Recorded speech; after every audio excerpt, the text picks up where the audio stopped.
c'était un carreau d'arbalète aussi. Elle a entendu du voir, quand même pas oublier ça. Et elle, comme elle est complètement givrée, je dis madame, elle arrive, et il dit ça tombe bien, on va aller à Orléans pour mener la lutte. Et elle arrive, et sans s'occuper de rien, ni de personne. Les hommes de guerre qui sont là, c'est pas possible. À très bientôt.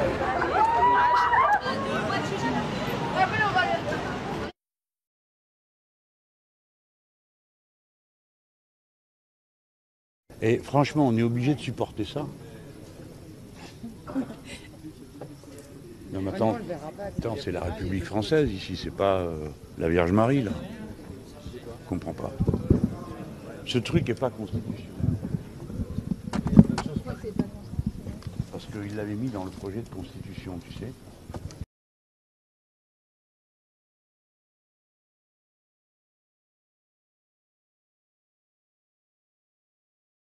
Croyez-moi, si j'ai pris à la Bastille une telle énergie pour dire qu'on ne recommencera pas ici la guerre d'Algérie, c'est pas pour voir recommencer maintenant une guerre dont nous ne voulons pas entendre parler sur notre territoire. Si nous les Français, nous nous serrons les coudes, juifs, musulmans, incroyants, alors nous faisons la démonstration ailleurs qu'on peut vivre autrement que dans la guerre.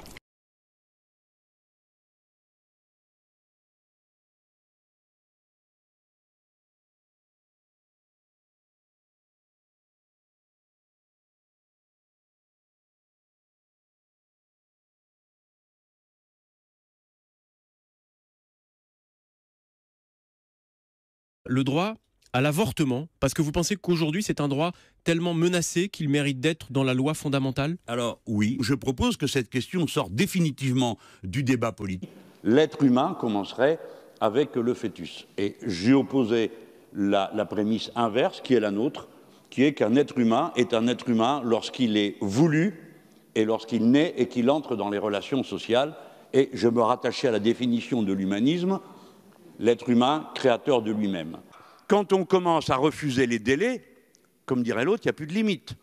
La science ne nous apprendra que des limites physiques ou sensitives que nous avons. Elle ne dira rien de l'être humain. Vous n'avez pas de réponse objective à la question de qui est un être humain et à partir de quand. Si nous décidons d'une manière ou d'une autre qu'il y a une limite sans le légitimer par une raison objective, alors nous décréterions quelque chose qui attenterait à la laïcité de l'État. Il est donc temps d'inscrire dans la Constitution le droit à l'avortement, car le corps de chaque